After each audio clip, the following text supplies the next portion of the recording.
dinner time, and she was in the front room and she was kind of dancing in front of the mirror. She had the radio on, and there was a big heavy metal letter rack above the radio, and she said she was sort of dancing in front of the mirror, and she said the letter rack flew from above the radio and flew across the room behind her, and she said she ran out, run away quite quickly.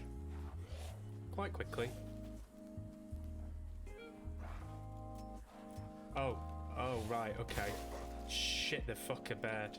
Oh no, I ran out of bullets. Spoke too soon, I got cocky. No, I've got it on easy mode, guys, I've got it on easy mode. No, guys, no. Stop it, guys. I'm your friend. They've, a bit narky, and I've always respected him as an actor. Jack O'Connell, if you're watching, I've always respected you, mate. I'm not slagging you off. But I find it quite hard to relate to the characters that you play. And that's no fault of yours, Jack O'Connell. It's no fault of yours. It's the casting. It's the way you're casting things. This sort of Tom Hardy, bad boy. I think it's fine, but I'd like to see some vulnerability every now and again. And I thought the character you played in The North Water gave you a brilliant opportunity to explore that arc of seeing someone with a troubled past. And I thought you navigated your way through that arc with absolute aplomb and vigor. And so real sensitivity and vulnerability, if I may say. I'm aware of that. That was all linked into drinking as well. Perfectionism, everything not being good enough, and I'm sure anyone watching this will relate to what I'm saying. I know it's not just me. There's nothing special about me or any of these problems, and it's an illusion to think that I am special or that these things are just exclusive to my own experience. They're not, are they? It's everywhere, and constantly bombarded with high standards and polished results, as I've mentioned before, is not helpful, is it? That definitely perpetuates that,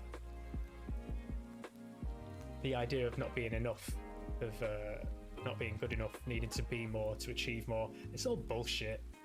It's absolute bullshit. Don't know what it is today. I'm just feeling like this.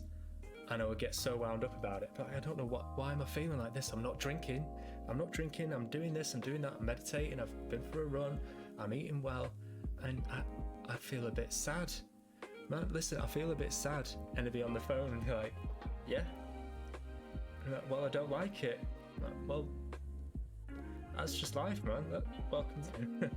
Welcome to the real world. Like, sometimes you're just gonna feel shit.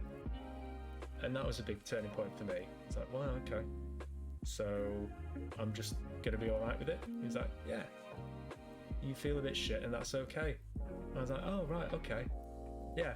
So I'll just kind of just carry on as normal. Yeah, just carry on as normal. Just do what you're gonna do today. Well, I was gonna go for a run and that. Yeah, keep doing those things. That just carry on, and it'll pass. The same as everything always passes. Okay, well.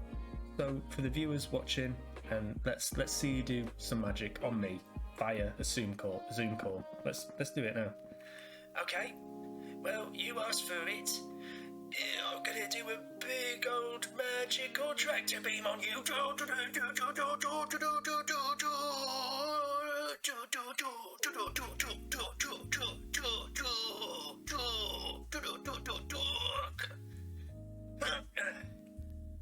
Are you still there? Yep, still here.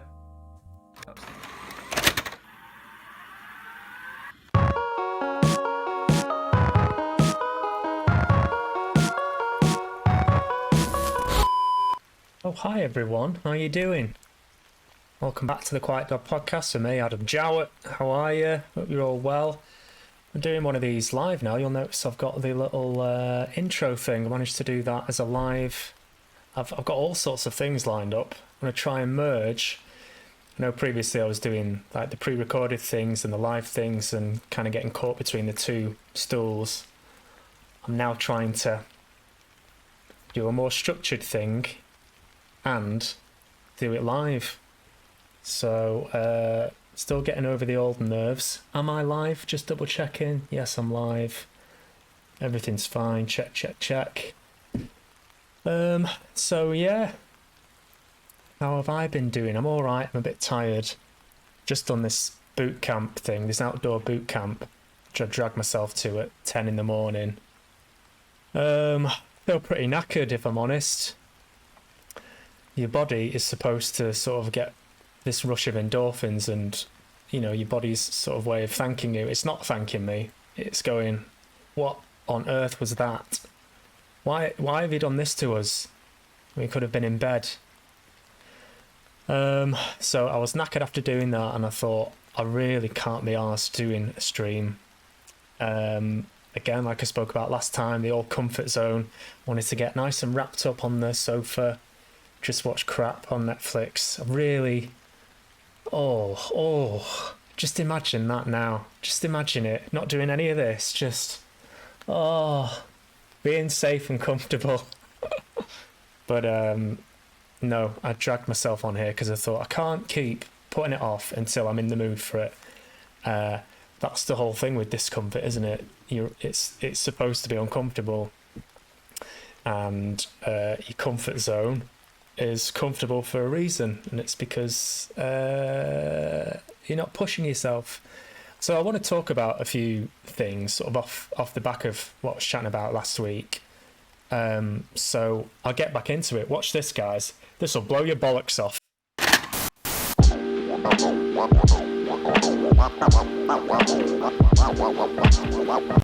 I'm back. I think it worked. Did it work? Yeah.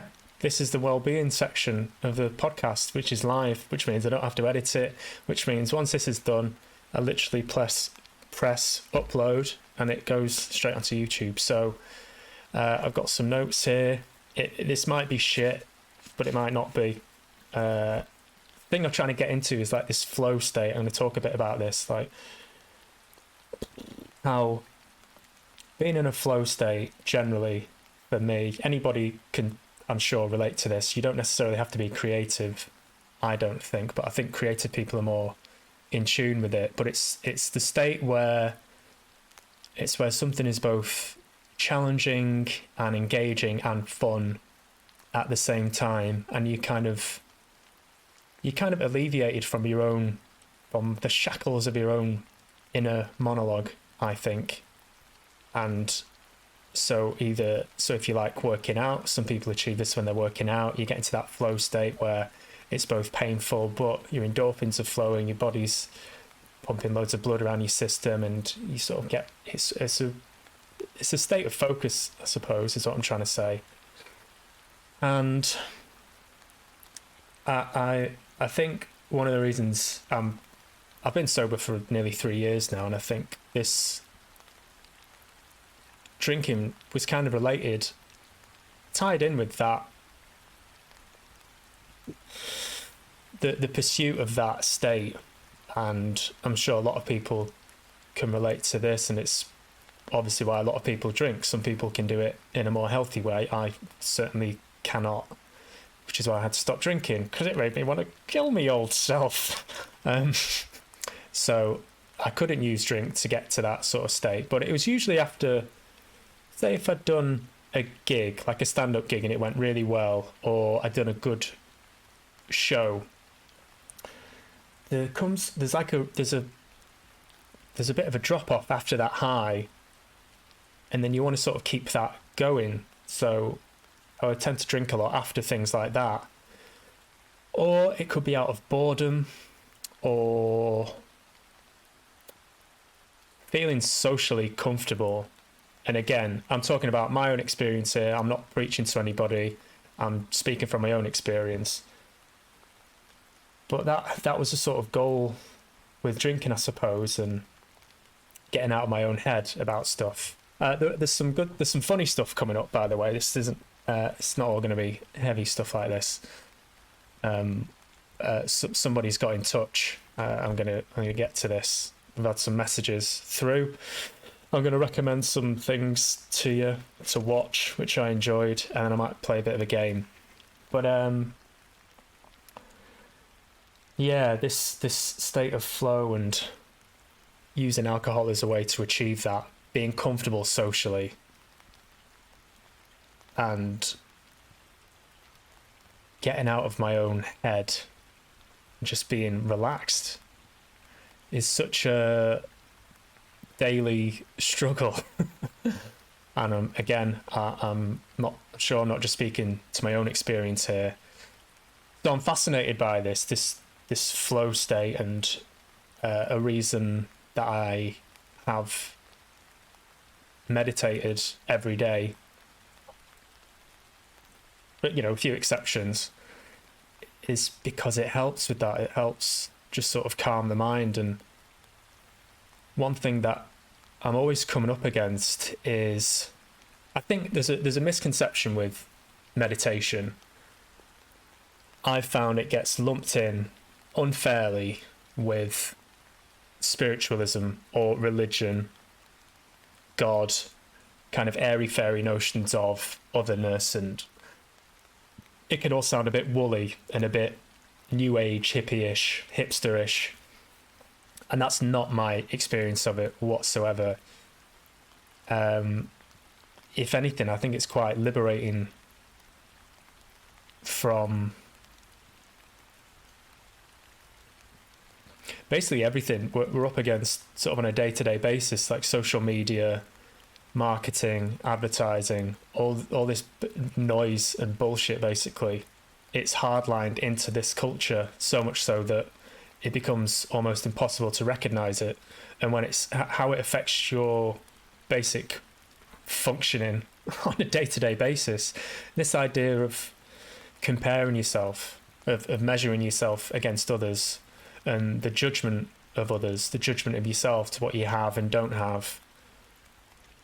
And although I have been much happier since I stopped drinking, I've always come back round to this sort of inner conflicts with myself, and streaming has really helped me articulate what it is that I'm uncomfortable with, and areas that I can sort of grow and challenge myself. And as I mentioned last time, perfectionism is a huge part of that, and I've spoken to therapists about it, and I've never quite been able to break the back of it, because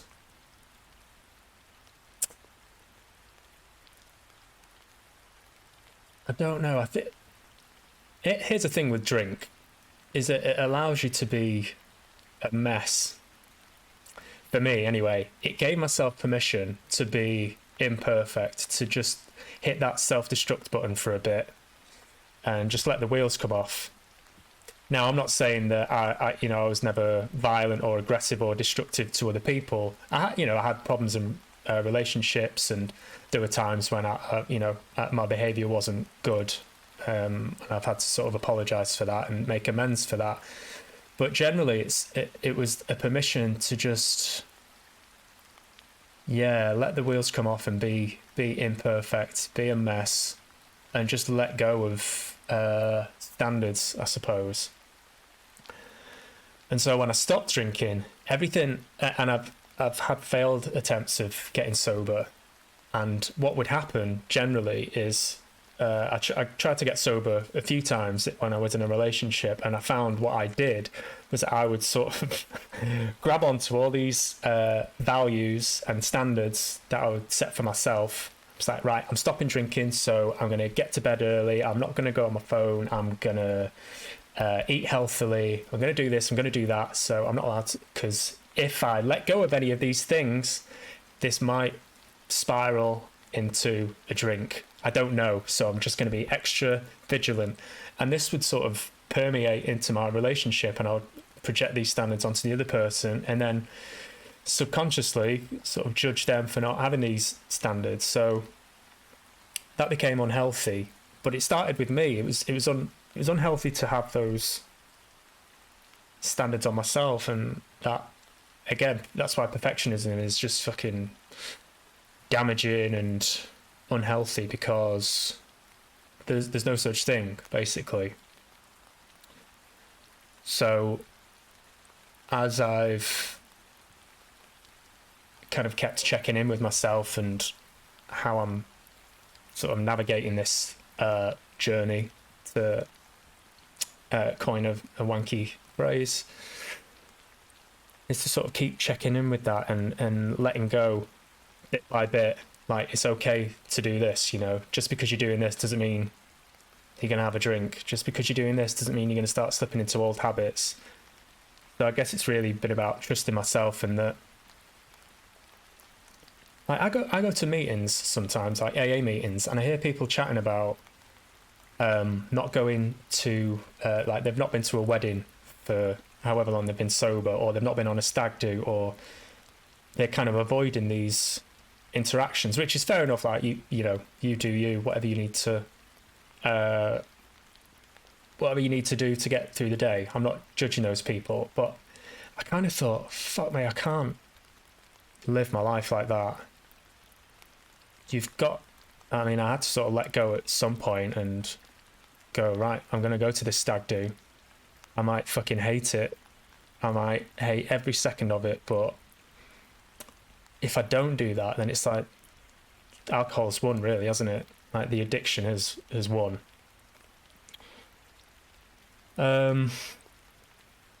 So in that vein, there's a few things that I've been looking at. I've got a note here that just says kill yourself. Thanks for that. That's not, don't worry, that's not in the physical sense. It's a phrase that jumped out at me, and it's, I mentioned this guy last week, Mark Manson. Let me show you who I mean, if I can do this without... that's not right. Get that up there. The Subtle Art, I'm not giving a fuck, book. So the author of this guy, he mentioned it in this other book. Or was it in this book? Or he's got another book as well called something about hope.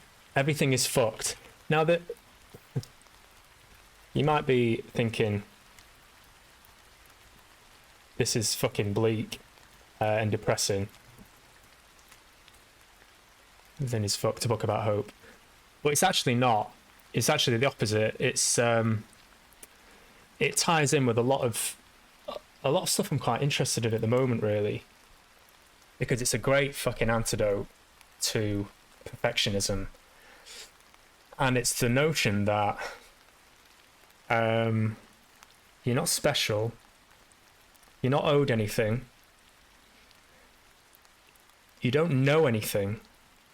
So these beliefs that you have about yourself, about the world, about, you know, these kind of things, they can change. Yeah, you're not owed anything, therefore you don't expect anything, and you are essentially nobody in the grand scheme of things. So this idea, kill yourself, figuratively, I'm not sure what it stems back to. I'm sure, like, this Mark Manson guy, who is, I really didn't take too well at first. I thought it was all a bit kitschy and a bit shallow, and sort of following this trend of self-help books. But there's actually a lot of substance to it, and it's a nice antidote to these books about motivation, how to get motivated, how to achieve your goals, how to get what you want.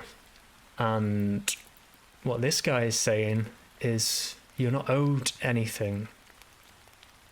For example, when I started thinking about, say, streaming or doing stand-up comedy, and there was always this thing in the back of my head, like, but you're an actor, mate. If you want to be taken seriously as an actor, if you want to be put forward for these, like, serious roles, you want to get into TV and film, isn't that going to muddy the water a bit, or is that going to confuse people's image of you? If you start then saying, oh, actually, I'm a comedian now. So that image of myself was actually limiting, it was actually more of a hindrance than a help. So yeah, the sooner you let go of that image of yourself, the more liberating it is. So that's helped a lot. Also, this there's another book I'm reading as well called The Happiness Trap. Which again is about looking at the notion of happiness. The Happiness Trap. Russ Harris. Stop struggling, start living. Ignore how cheesy that looks. Stop struggling, start living. It's like it's the thing of, you know, never underestimate the power of marketing. Like, happiness is a commodity, if that's the right word, but it's something that you can market.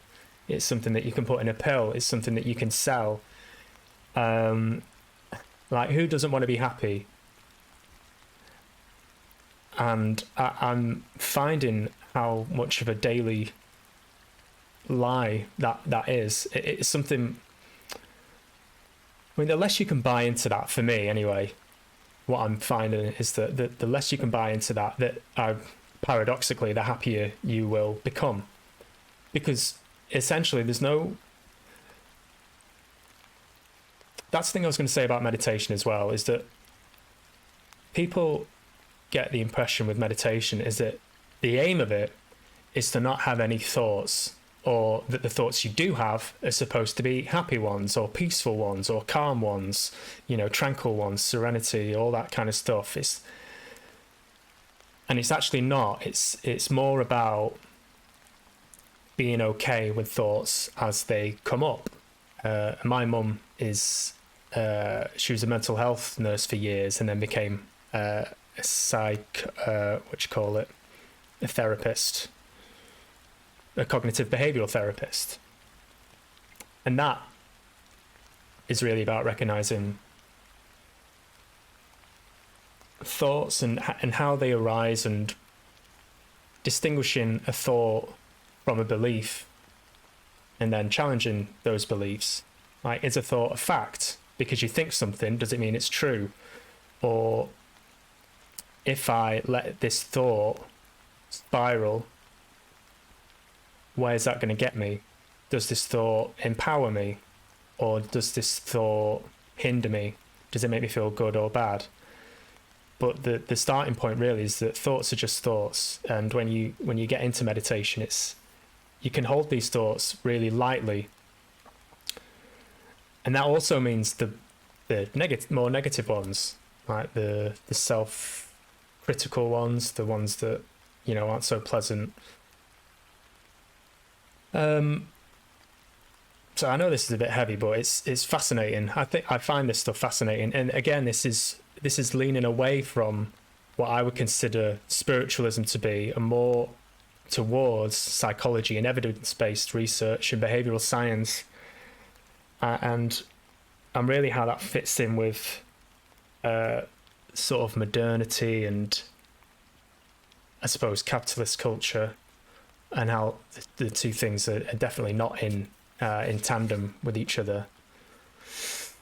Those are some big thoughts, aren't they, Adam? I've tired myself out now. Fucking hell. The Happiness Trap, anyway. So really, what it's about is being okay with... sometimes you're going to feel shit. And I mentioned this when I sort of first spoke about sobriety and getting sober. There's this place that I would come back to, which was like, oh, for fuck's sake, I'm doing all this. For what? Because I'm still not happy. I'm still having these fucking battles with myself. You know, I'm still beating myself up. I'm still, at times, feeling miserable. And I remember speaking to my sponsor, and he was like, yeah, that's okay. And I was like, yeah, but I don't like it. And he's like, oh, fucking get used to it, man. And it's not, he wasn't saying it in the sense of, oh, fucking suck it up or man up. Not in that sense. It was like, look, you're not owed anything. This is life. And a lot of the thing that's said in the AA rooms a lot is that you live life on life's terms. And that's kind of like saying go with the flow. And that sounds such a fucking flippant thing to say, and sounds like a cool thing to get put on a plaque on a wall, like go with the flow and blah blah blah. But it's actually fucking hard, and it's painful at times. And so there's no the moment you stop looking for a solution to it, and the more you accept it with compassion, and the more you... Oh, there was the great podcast with Russell Brand, and I think she's called Brené Brown, is she called? Yeah. Oh, it was, yeah, this is her, Brené Brown. Russell Brand did a podcast with her. What books has she got? Did I see something? Written works. Is there something to do with perfectionism there? Shine Burning in the Wilderness. The Gifts of Imperfection. Is that her? Yeah, Brené Brown. Let go of who you're supposed to be and embrace who you are. She spoke about compassion. And this question was put to her, and there it is if you want to buy it. Free advertising there, Brené, you're welcome. She said something like, yeah, there was this question posed, like, what if you were to believe... Well, firstly, if you ask yourself, do you believe that everyone is doing their best? For me, if I really think about it, I would say, I don't know. It's unlikely.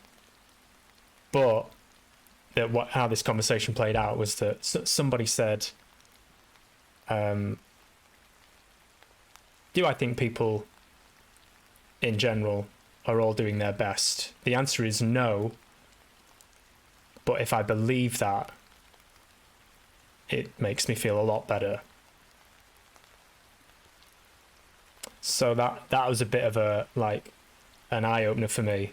The penny dropped with that one. Like, what if you just as an experiment thought, every sort of interaction you have, if you just have this thing running in the back of your mind for everyone, no matter how much they piss you off or how much you want to judge them, or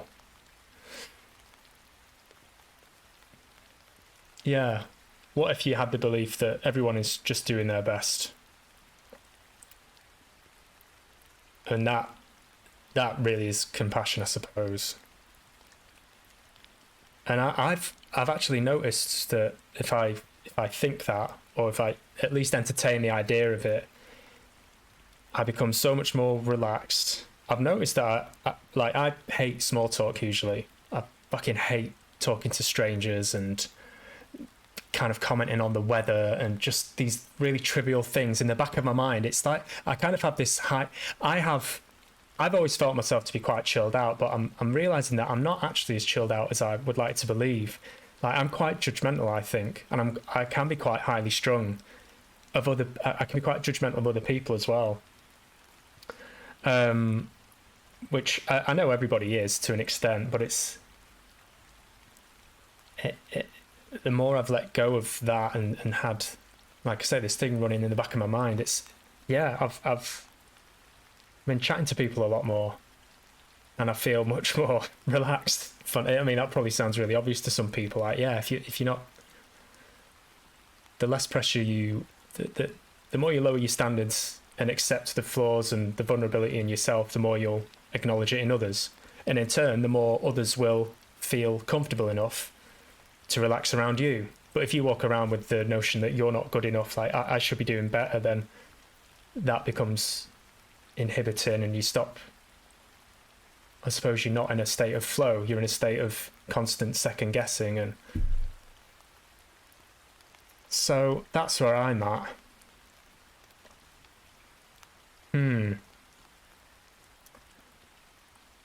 That was a lot of stuff, that, wasn't it? That I said then.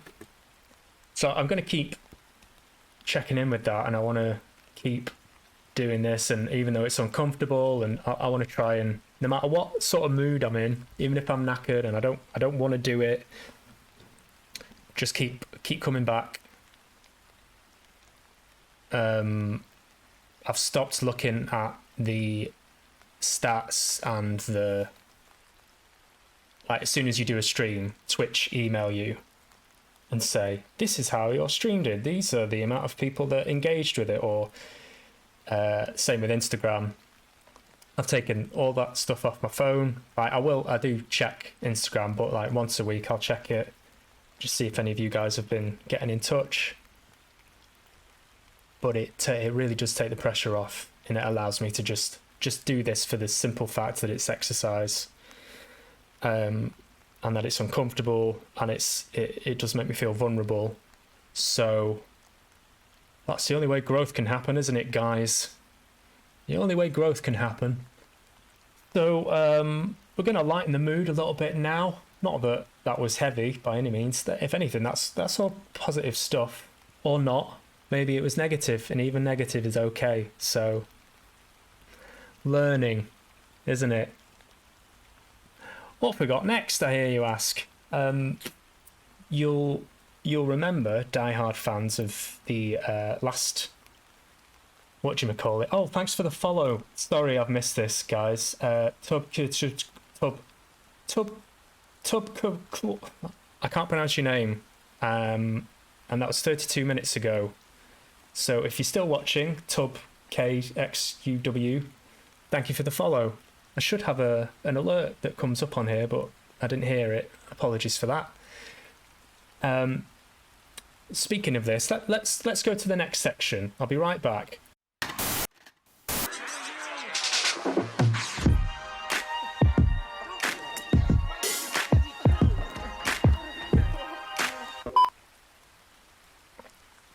So, yeah, the last episode, a few more sort of acknowledgements, people that have followed recently.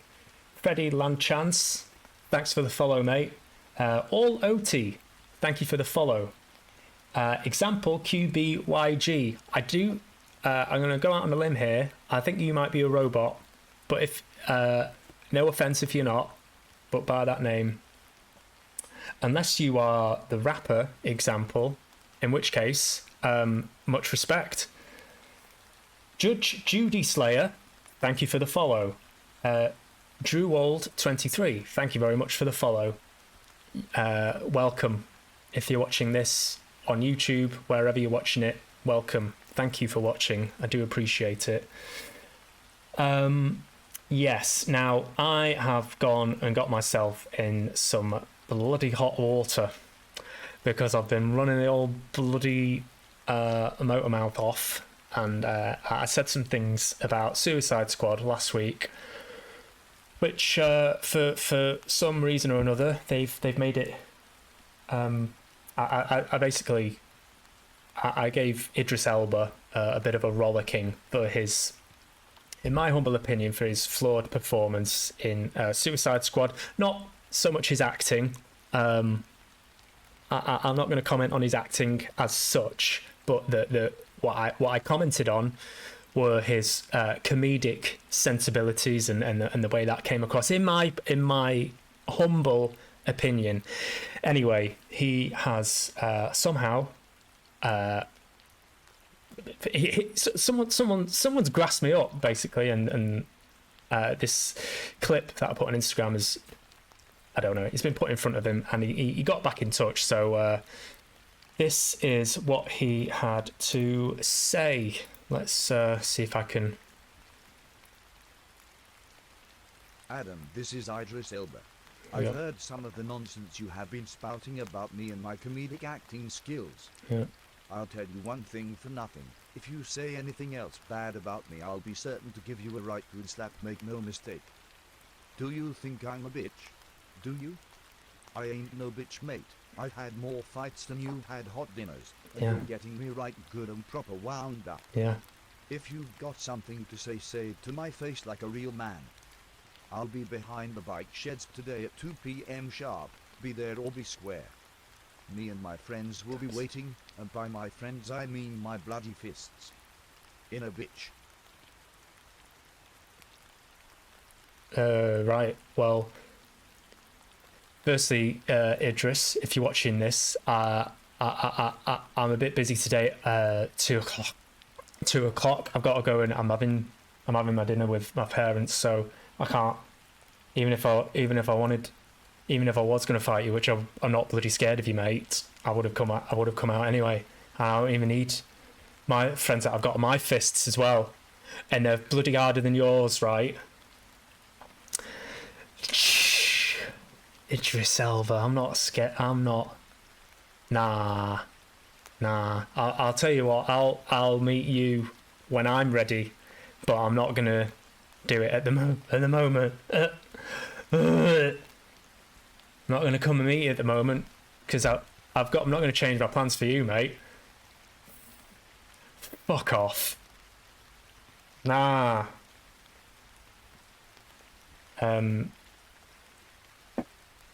It's the end of that bit. Oh, wait. There we go.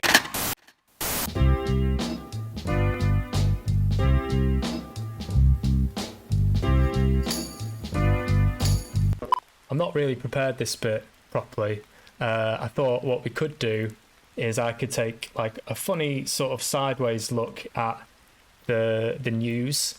Let's kind of see what's going on in the world. Do you know what I mean?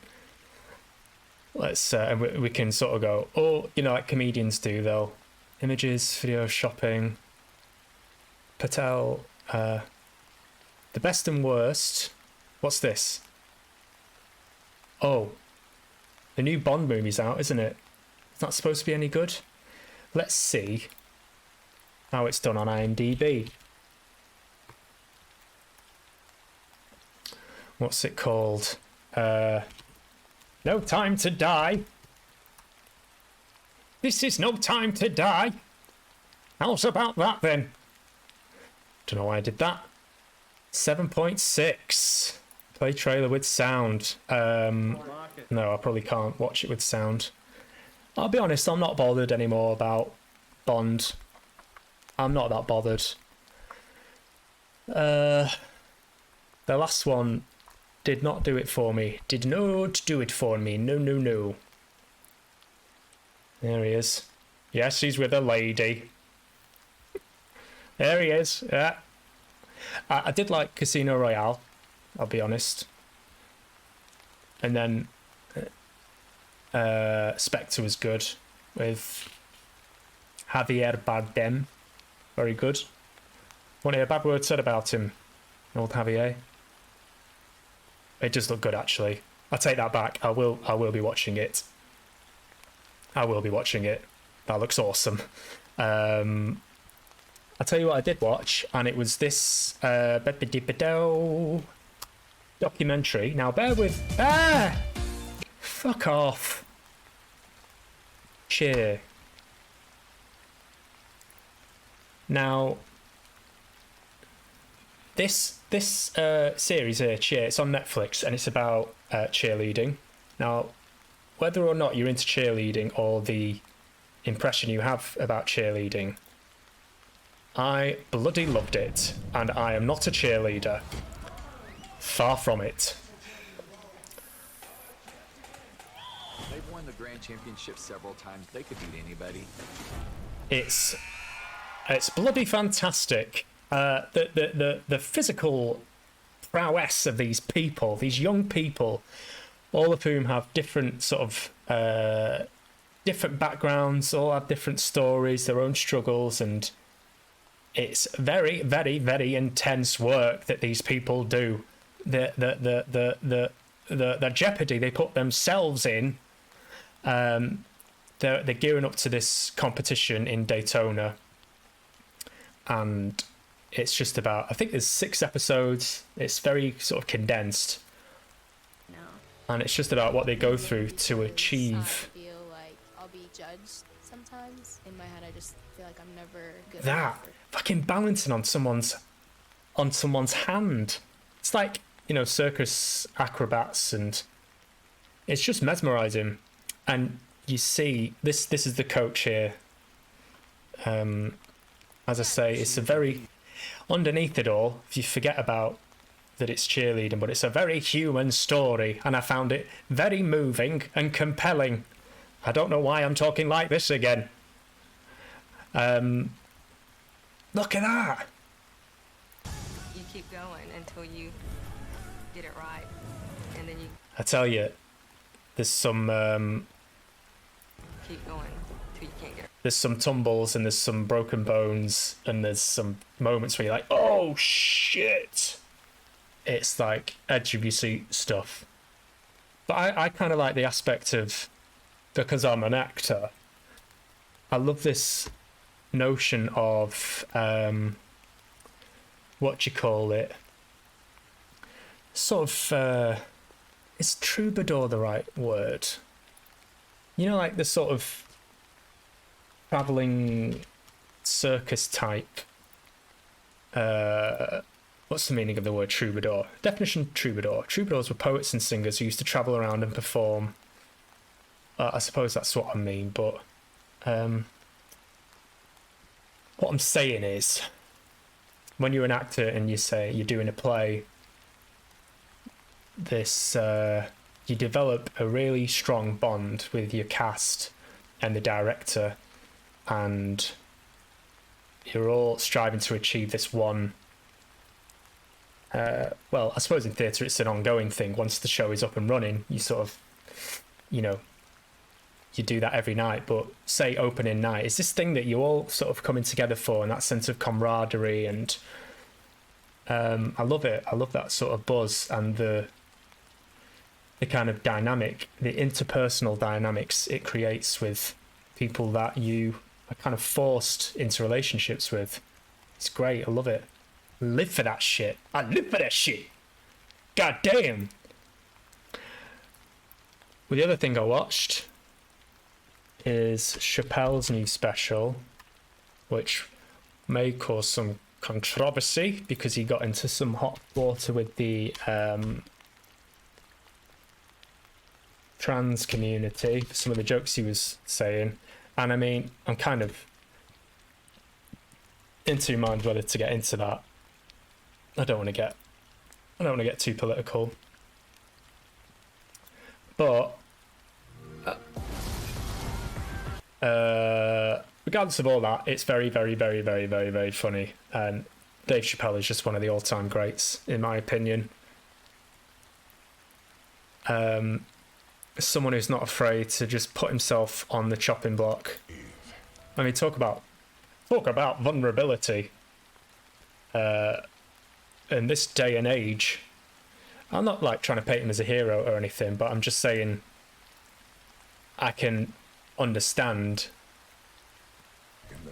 how trepidatious it is by today's standards of, you know, cancel culture, social media, and then trying to be a comedian and be fearless and be uncensored is almost impossible to navigate. He's about to say something. This is very, very arty trailer. There's an interview with Bill Burr. I think it was, what's the guy's name with the big forehead? Oh, I can see his face. No, name's gone. Anyway, he was saying to Bill Burr, you got a really bad reaction for that joke, didn't you? And Bill Burr was like, what do you mean? He was like, yeah, online a lot of people were saying, a lot of people were offended online. And Bill Burr was like, well, I didn't see him. He's completely unaffected by it. And it's like, yeah, social media is not, it's not a real place, as Dave Chappelle says. It's not real, it doesn't exist. So that's that. That's the end of that. As I say, closer Dave Chappelle special. I'll go back and watch some of the other ones. And cheer are my 2 recommendations for this week. Let's play a game. No, that's the wrong one. Where's it gone?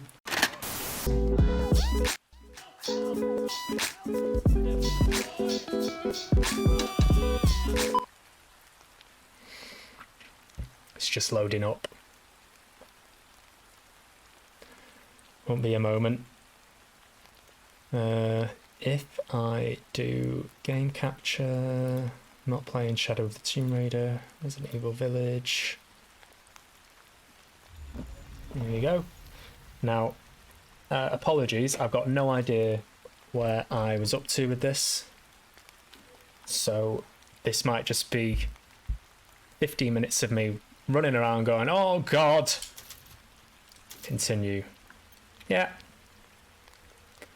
How's everyone's Saturday going? All right. Again, thank you for watching, by the way. Even if you're in the chat and you're just sort of chilling, you just got this on in the background. Hello. Right, I'll keep an eye on the frame rate, hopefully. Hopefully it's all above board. Now if I... Okay, so the red... Currently searching. Head to the stronghold. Now where's the stronghold?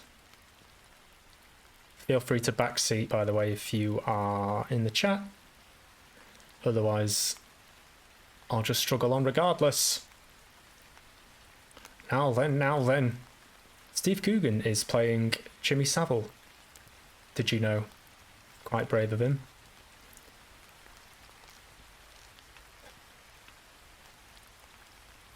I do rate Steve Coogan. I think he's a very talented actor. Thought he played Stan Laurel quite well.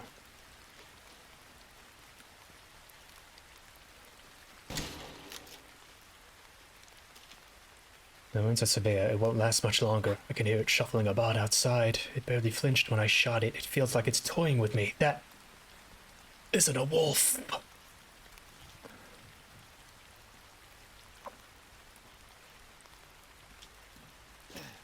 Stronghold. Stronghold.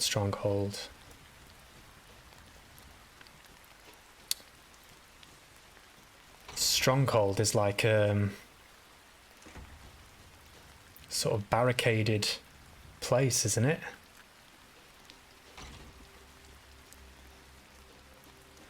I could Google it. Do you know what I am?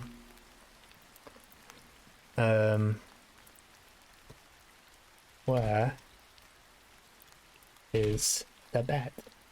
Where is the stronghold in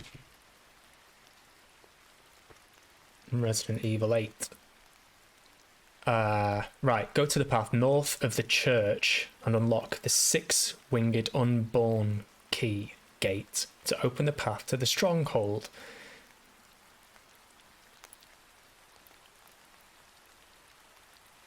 Let's look at that again. The path north of the church.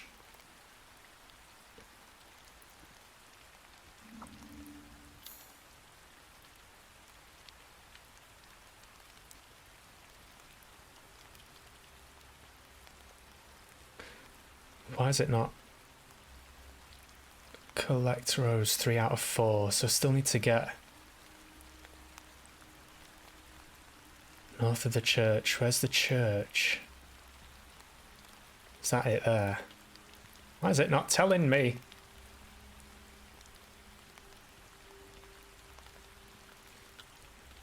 I wonder if Steve Coogan is playing Jimmy Savile because he just likes doing an impression of him. He does do a very good Jimmy Savile impression. Now then, now then. The village, underground buildings. Right, there we go. Thank you. Incomplete chalice.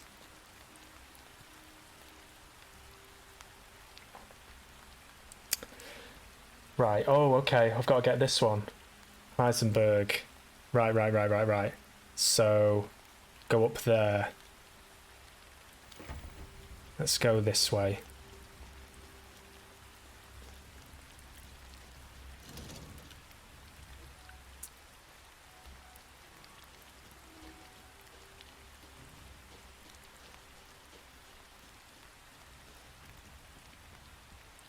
Rose is waiting for you. Yeah, gotta go there. Cool. Sweet.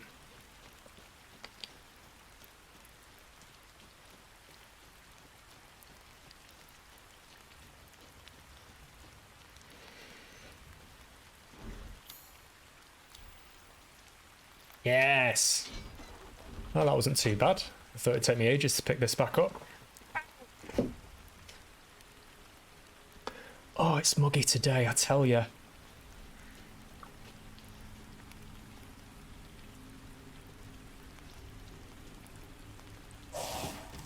No.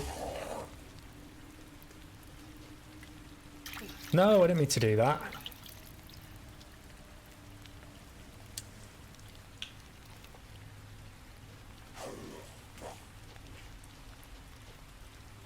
Shit. I'll turn this up a bit. Oopsie daisy. I'll turn the audio up a bit.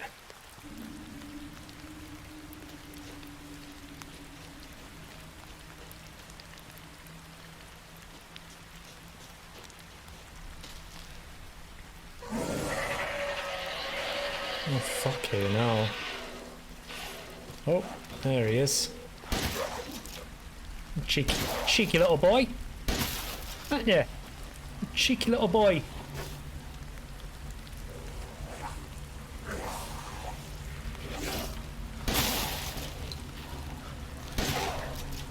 I'll blow your bloody head off. Shit.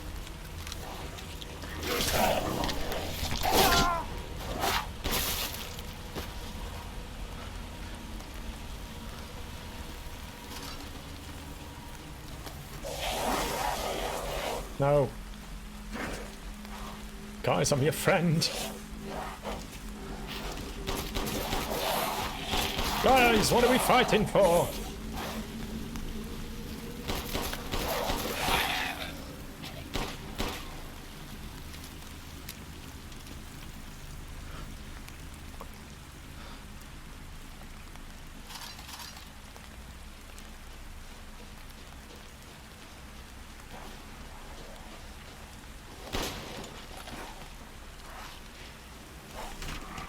Oh, they're everywhere.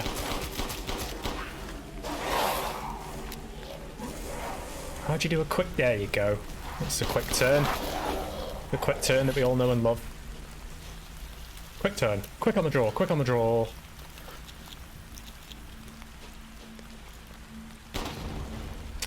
Oh. Could have done that bit. Would have done that before.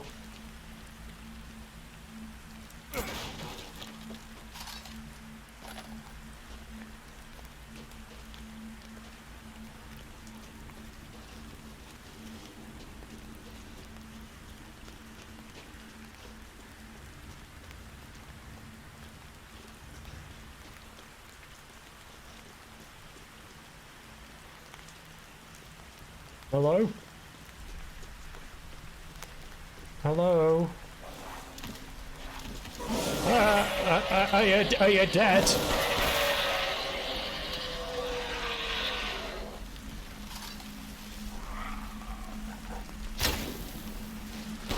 Fuck off! Bash your ass!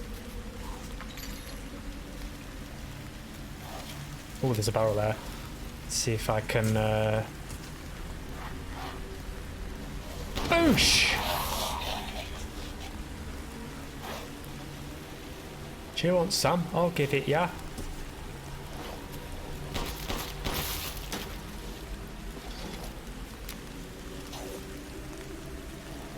Where are they coming from?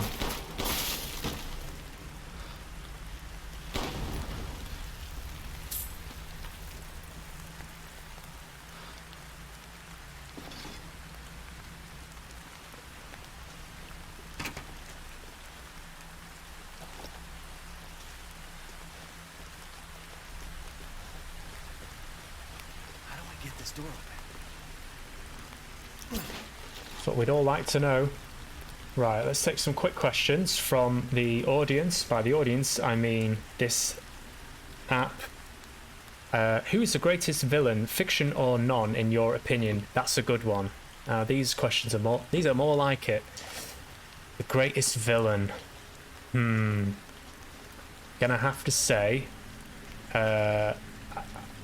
I tell you, this is a testament to the actor, because he's actually done a few of my favourites, and that is the great Gary Oldman, who played Drexel in True Romance, and I think he's called Stansfield in Leon, which is one of my favourite films. He also played Dracula. Just... There's gotta be a way. He's just very, very good. Just a great character actor. There's nothing he can't do.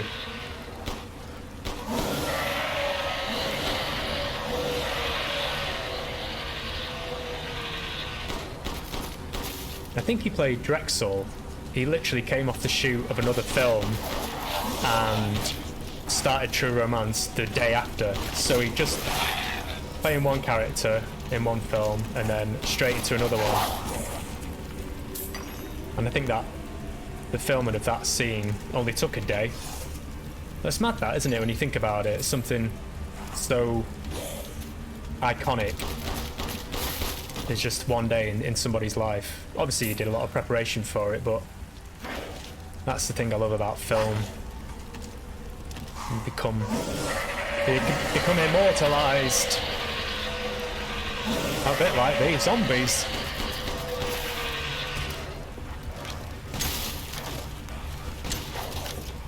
Oh. Nope. Knife's not going to do it, mate.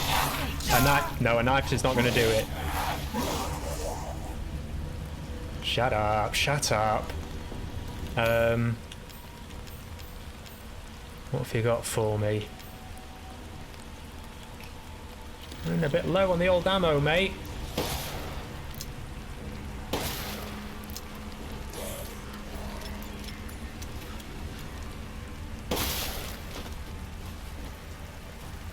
Whoa.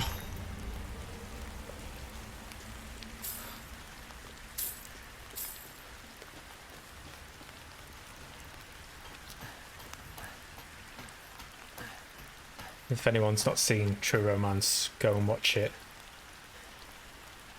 It's very, very good.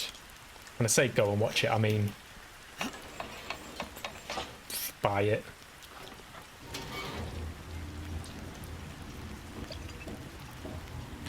One of the classics, modern classic.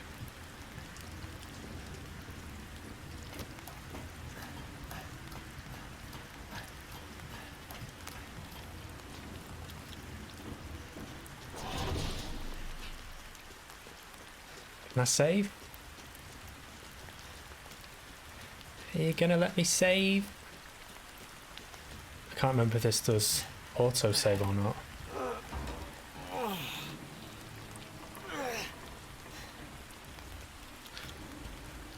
Let's have another question.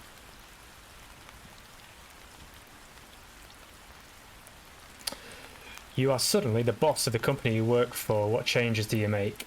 None. Give me all the sandwiches. Would you rather have your singing voice heal These are quite good. Would you rather have your singing voice heal people physically? Well, it kind of does in a way. Some people have said I have the voice of Jesus. Or your hugs instantly put $1,000 in someone's bank account, heal people physically, or put thousands of dollars in someone's bank account. Have my singing voice heal people physically because I like singing, and if I can heal people with it, then you know, it's win-win, isn't it? Great. So I'm going to leave that there. Enough of that on the screen. Thanks for watching, guys. I'll see you next week. If you want to get in touch with me, leave a comment in the comment section. Thanks for the follows and all that kind of stuff. I will keep making this a regular thing. I know I say that every time. It's more for me to be accountable and, you know, yeah. Even if I'm not feeling it or I feel kind of knackered, to kind of just show up anyway and not feel like I have to put on a show. To kind of do it for me, really, and do it. If it needs to be shit, just do it shit. It's not the end of the world, is it? No one's watching anyway, Adam. I'm only joking. You're watching, aren't you? You watched all the way to the end as well. Even through all the heavy stuff at the beginning. You know, you stuck with it, didn't you? Stuck with it. You're my favourite. Don't tell anybody else, but you and me, we're on the same wavelength. Have a good week, guys, and I will see you next time. Cheers again. Bye bye.